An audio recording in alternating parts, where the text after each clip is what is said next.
In this video, we're going to be discussing how to structure a bar exam essay answer. But before we dive in about how to approach a question and then therefore how to structure your response to it, I want to give you some basics. What I want to discuss first are those essay writing principles that you should keep in the back of your mind as you practice preparing for the essay portion of your bar exam. So first things first, remember who a bar exam grader is. The bar exam is different than law school. Remember that in law school, when you practice taking exams and you eventually took your law school exams, the person that read those responses and gave you a grade was your professor. This is different. The bar exam is a completely different ballgame. Here, your typical grader is often a practicing attorney, or they could even be a judge. And here, their goal is to essentially evaluate what you wrote, and usually they're evaluating it up against a checklist, which is telling them how to award points, or in other words, how to score the responses. And it's often true that your typical essay grader is paid per essay, which means there's an incentive to read essays quickly. Not that they're doing anything wrong or there's any sort of ill will in this process. It's just a fact. If they're going to be paid on a flat fee, let's say per essay, it's in their best interest to move or to grade as quickly as possible. It's also true that after a grader has read and graded enough of the same essay, they're human, which means they're naturally going to begin to scan these essay responses rather than reading them word for word. This is why structure is so important. You want to make sure that you're getting in the habit of bolding or underlining key words or phrases to quickly draw the grader's attention to what you know. I always like to call this positive attention. You want to make it easy for this grader to see that you know what you're talking about. And because it's natural that these graders have to get through a lot of essays and they're going to start this scanning process, when you utilize things like bolding or underlining of keywords or phrases, it's easier for them to see that you know what you're talking about. And on that note, graders value organization. Much like I already said, if you make it easy for them to grade your essay, this is a good thing. They want to be able to quickly see that you've identified the issues, you've provided those applicable rules, as well as the analysis and conclusions. So if you're using the correct format and your essays are organized properly, you are making their job easier, which usually yields a higher score. And then finally, two other things to keep in mind. Don't worry so much about crafting the most perfect, eloquent response. The graders don't really care about that. Remember, they're evaluating your essay up against a checklist, which is really seeing and evaluating whether or not the examinees identified the pertinent issues, as well as those rules and analysis and conclusions. So if you have a choppy sounding response, for instance, that's okay. Again, they're not evaluating you based upon whether or not you can write eloquently. Now, it's nice if you can try to avoid typos. If your essay is easy to read, this makes everyone happier and everyone's jobs easier. But again, don't waste too much time trying to use the perfect phrases or eloquent words, or trying to not have a choppy response. Those types of things are not going to yield you a higher score. And then lastly, bar exam essays are usually very different than your law school essays or exams that you're most familiar with. And this is because your bar exam essay questions tell you what to discuss. Usually the call of the question is pretty clear about what they are expecting you to discuss and evaluate. So because of this, we find that the best approach to the bar exam is to start by reading that call of the question.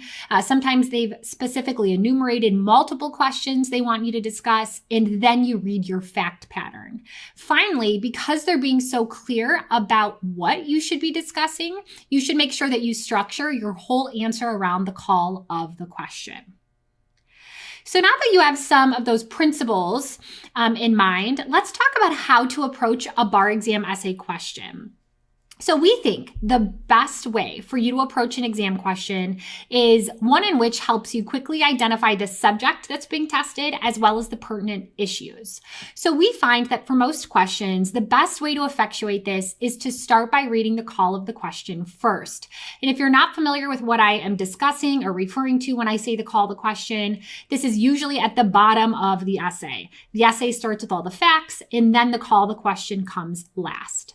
So to give you a quick example, we've pulled February 2015 MEE question that the National Conference of Bar Examiners, or the NCBE, has made publicly available on their website. So it's in this little box here. And this is, again, a call of a question. We didn't modify this at all. This is exactly what you'll find on their website. So the call of this question says, the company has moved to dismiss Medform's third-party complaint for A, insufficient service of process, B, lack of subject matter jurisdiction, and C, improper joinder. How should the district court rule on each of the grounds asserted in the company's motions to dismiss? Explain. So by following this approach, if you were answering this question, you would start by reading this, and then you would go back up and read the facts in your fact pattern. And I know that might seem a little counterintuitive to start reading the essay at the bottom rather than the top. I promise it is the most efficient way. And this is because by starting with the call of the question, you'll be able to quickly identify the subject that's being tested. Here, we know this is a civil procedure question because of some of the things they're referencing. They say things like third-party complaint, service of process, subject matter jurisdiction, motions to dismiss. These are all things that can clue you in that the subject here is Civ Pro. Additionally, the second reason why this is the best approach is because not only do you know the subject that's being tested, but you are also aware of the issues that you're supposed to be discussing. So by starting with the call to question and having these things in mind, when you read the fact pattern, you will be reading it with some guidance. You'll be able to actively read your fact pattern, keeping in mind those facts that will be relevant to those issues that you're supposed to be addressing and discussing. We recommend that if you're actively reading your fact pattern, you do things like underlining or circling or jotting notes in your margin of those facts that you think are important to those issues that you're supposed to be discussing. So now that you know how to approach an essay question, how do you write your response to an essay question? Well, as I mentioned at the beginning of this video, discussing those principles to keep in mind, we find that the more organized an essay response is, the easier it is for the grader to grade, and it's more likely to be higher scoring. So we want you to organize your answer. This way, the grader can quickly see you've discussed everything you're supposed to be discussing. So because of that, we recommend you use the IRAC format. And if you're not familiar with this, IRAC stands for the issue, rule, analysis, and conclusion format. You should use the IRAC format for each and every issue that the question is asking you to assess.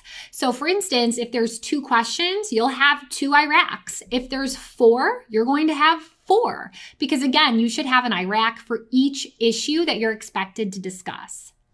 So let's, again, remind ourselves about that question above. Again, we've taken the call of the question from a February 2015 NCBE MEE.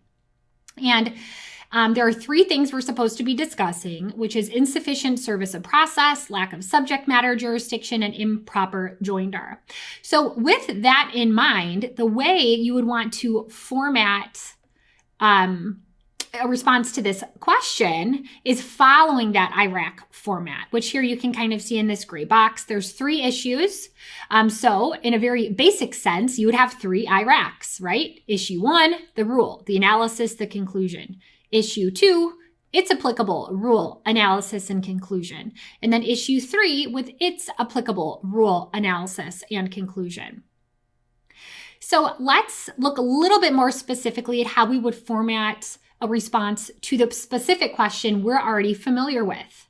So we know that our question had those 3 issues. The first was insufficient service of process, and you are told to evaluate the party's motion to dismiss. So here an appropriate heading could simply be motion to dismiss for insufficient service of process.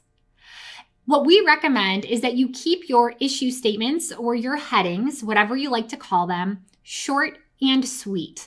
Again, you're not going to get a lot of points by having these kind of fluffy, long, convoluted issue statements. Remember that they usually give you the issues on the bar exam, so coming up with an issue statement is just not impressive. So that's why we recommend keeping it short and sweet, like I said. Make it a heading, bold it, underline it, draw positive attention to it so that the grader can quickly see you're discussing the appropriate issues. And with that, we created a little mini IRAC for each of those issues that February 2015 question wanted us to respond to. So again, you see those 3 separate headings. One heading for the service of process issue, a completely separate heading for lack of subject matter jurisdiction, and your final heading for improper joinder. Under each heading would come your rule. Now remember, you shouldn't write the word rule. Instead, we've just placed that word here as like a placeholder to illustrate for you where your rule statement should go. Once you've provided the applicable rule, you'll then move on to your analysis. And again, you're not going to write the word analysis. It's just being used to show you where it would go. We always recommend having a separate paragraph for your rule and your analysis and your conclusion, because again, from an organizational aspect, it makes it really easy for the grader to see that you have each pertinent portion of the issues discussed. If you don't like having like paragraph breaks between each of these portions, that's okay. It really kind of comes down to preference. But what you do want to make sure you do is follow the rule analysis conclusion format. Finally, your conclusions can be short and sweet. They're usually a sentence. So again, if you want to add it into your analysis paragraph or make it be its own standalone sentence, that is okay too. And you do this over and over again for each issue that they're asking you to discuss. So if there was a 4th issue in this question, which there's not, but let's say there were, then you would add one more IRAC. And again, your heading would speak to whatever type of issue you're supposed to be discussing. And then you would have the rule, the analysis, and the conclusion.